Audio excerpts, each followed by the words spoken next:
Assalamualaikum warahmatullahi wabarakatuh.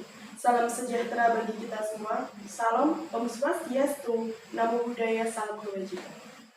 Yang terhormat Ibu Wiwit Aryani, selaku dosen mengampu mata kuliah pengantar hukum Indonesia. Perkenalkan, nama saya Lutfiana Rohmah, NIM 2022-20165. Moto saya yakni Manjada Wajada. Siapa yang bersungguh-sungguh, dia pasti akan berhasil. Di sini saya akan mempresentasikan tugas guna memenuhi ujian tengah semester mata kuliah pengantar hukum Indonesia. Berikut adalah PPT saya. Mosi yang pertama yakni pertanggungjawaban korporasi atas tewasnya para supporter di Stadion Kanjuruhan Malang pada 1 Oktober 2022. Mosi yang kedua yakni legalisasi ganja medis di Indonesia. Mosi yang ketiga yakni perpanjangan masa jabatan presiden selama 3 periode. Mosi yang keempat yakni obstruction of justice kasus pembunuhan Brigadir Joshua Huta Barat. Untuk mosi yang kelima yaitu keberlakuan Undang-Undang Cipta Kerja pasca putusan MK nomor 91/PUU Romawi 18/2020. Untuk mosi yang terakhir yaitu pengaturan kepolisian Indonesia di bawah Kementerian Pertahanan dan Keamanan Republik Indonesia.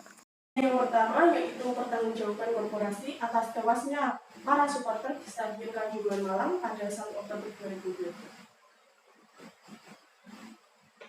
Tragedi ini telah menewaskan banyak korban, bahkan ratusan orang, sehingga menimbulkan banyak pro dan kontra di kalangan masyarakat.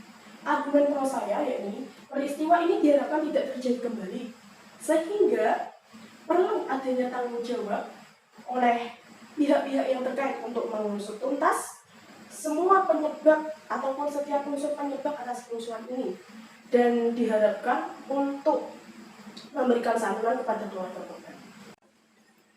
Untuk argumen kontra saya, petugas keamanan serta aparat polisi itu menembakkan gas air mata.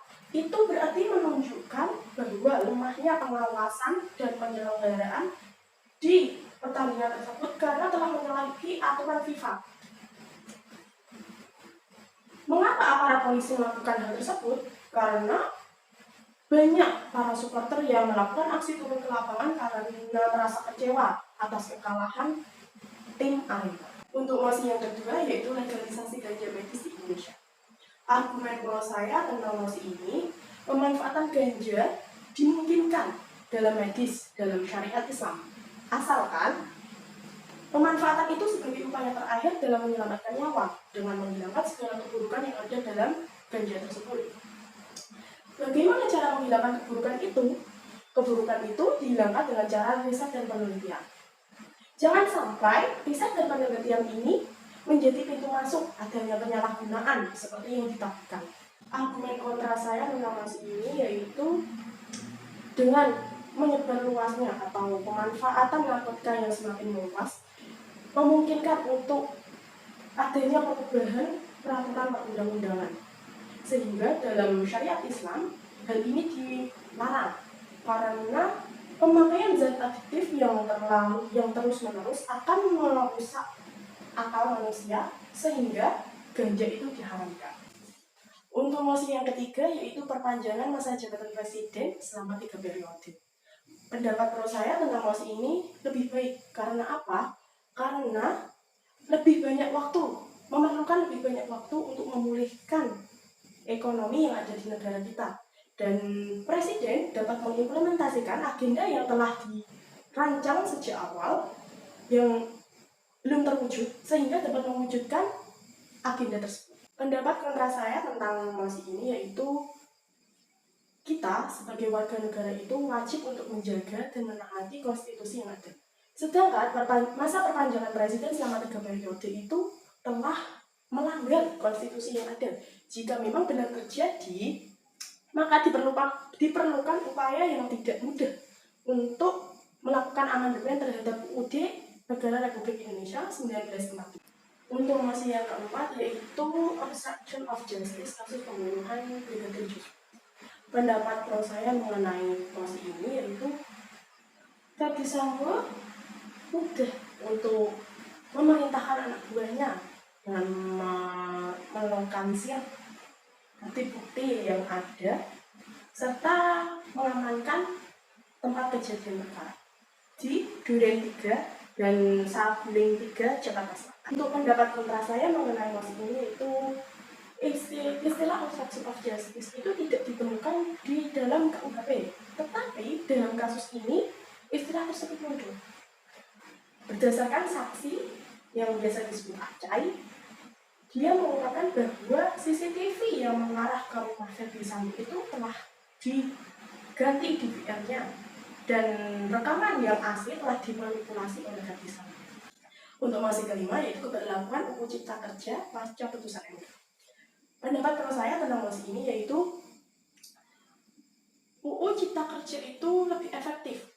Mengapa? Karena UU Cipta Kerja itu merupakan gabungan dari antara UU yang satu dengan UU yang lain, sehingga mudah dalam menentukan peraturan perundang-undangan. Pendapat kontra saya mengenai masih ini yaitu kurang efektifnya undang-undang dalam masyarakat. Karena apa? Karena Undang-Undang Cipta Kerja ini dianggap masyarakat memiliki banyak kerugian, serta putusan MK nomor 91/PUU Romawi 18/2020 ini dianggap inkonstitusional. Untuk masih yang terakhir yaitu pengaturan kepolisian di bawah Kementerian Pertahanan dan Keamanan Republik Indonesia. Pendapat kalau saya mengenai masih ini yaitu yang pertama, untuk mewujudkan pertahanan dan keamanan perlu adanya Polri. Nah, Polri itu ditempatkan di bawah Kementerian Pertahanan dan Keamanan sama halnya dengan negara-negara yang lain. Yang kedua, melihat dinamika perkembangan zaman saat sekarang ini, beban polisi itu lebih berat, sehingga polisi perlu dimasukkan di bawah naungan Kementerian Pertahanan dan Keamanan, sehingga nanti itu bebannya itu akan berkurang karena satu paket dengan TNI. Sistem pertahanan dan keamanan di Indonesia itu bisa dinaungi oleh TNI dan Polri. Untuk pendapat kontra saya mengenai masih ini, yang pertama yaitu Polri tidak perlu ditempatkan di bawah kementerian. Mengapa? Karena pada masa era reformasi, TNI dan Polri sudah dipisah. TNI di bawah kementerian, sedangkan Polri berada di bawah presiden. Sehingga tidak selayaknya ada ide-ide yang bisa menyimpang dari era. Untuk yang kedua, yaitu jika kepolisian berada di bawah kementerian, maka tidak menutup kemungkinan untuk adanya intervensi politik sebagai upaya penegakan hukum. Sekian presentasi dari saya. Apabila ada kesalahan kata maupun pengucapan, saya mohon maaf untuk sebesar-besarnya. Wabillahi taufiq wal hidayah. Wassalamualaikum warahmatullahi wabarakatuh.